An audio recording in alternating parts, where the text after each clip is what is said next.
It's the time of the year when we bring trees inside the house. Hi, I'm Tim McDermott from OSU Extension. We are going to be talking everything Christmas trees on Extension Today. Extension Today is sponsored by the Ohio State University College of Food, Agricultural, and Environmental Sciences. I've got a great assortment of Christmas trees here. I'm here with my colleague and friend Kathy Smith, Program Director, Extension Forestry, to talk about them. Kathy, what do we got here? So this is white pine. It actually is one of the few conifers that is native to Ohio and grown for Christmas trees. Some folks just really love because they have long needles, but they're soft. But if you have heavy ornaments, this is not the right tree because they'll bend, the limbs will bend, and the ornaments will fall off. So you need to think about that when it comes to the ornament side of things because it's not good with heavy ornaments. We have another guy right here. What are we looking at? So this is a Canaan fir, soft needles, short needles. Will hold some heavier ornaments. A lot of folks like the darker green color than what you see in the white pine. And the Canaan fir have a really good connection to Ohio State in that we had a past researcher who researched Canaan fir to improve needle retention and color. Kathy, I'm familiar with that story.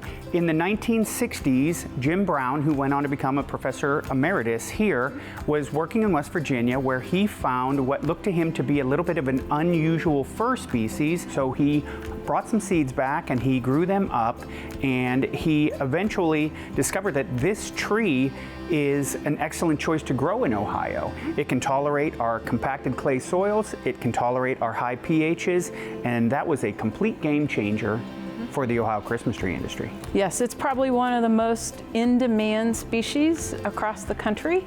And we have seed orchards on the Worcester campus, and we have a patent on those last seed orchards that he produced.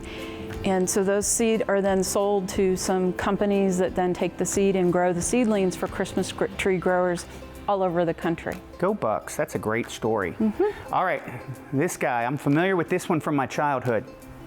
So this is blue spruce. And why are you familiar with it? Because little Timmy would get in trouble and injure himself on these prickly needles all the time. Yeah, so when it comes to Christmas trees, you know, Scotch pine used to be probably the top of the category, but it was another prickly. This is definitely a short-needled version of a very prickly Christmas tree. They have beautiful color, and folks like the shorter needles, will tolerate heavy ornaments, but you're going to wear gloves when you decorate this tree. Otherwise, your hands are just going to get torn up because it is very sharp when it comes to the needles. One of the things I also remember from my childhood would be at the end of the season, there's needles everywhere. Are there any differences between these in terms of how long they're going to hold onto their needles? Probably of these three, the blue spruce is going to start losing them first. White pine, again, can fall into that category, but it doesn't have to if you take good care of it. The fir will last quite a while. What do I do when I first get home with my Christmas tree?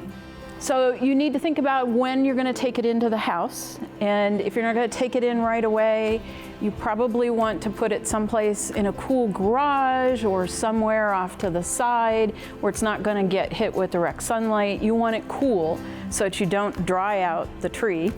And if you think it's just going to be a day or two, then you could make the fresh cut on the bottom that we always talk about, take about an inch off. So you open up the tree and put it in a bucket of water.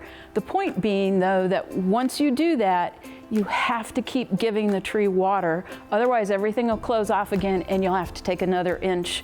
And all of a sudden, your 6-foot Christmas tree has lost a couple inches when you go to put it in the house. Kathy, this has been outstanding information. I am already in the Christmas spirit. I want to get a tree and decorate it right now. Good thing to do. We're getting close to Christmas. I'd like to thank my guest, Kathy Smith, Program Director, Extension Forestry. And for more tips and tricks on how you can maximize your Christmas tree experience, visit go.osu.edu/Extension Today. Extension Today is sponsored by the Ohio State University College of Food, Agricultural, and Environmental Sciences.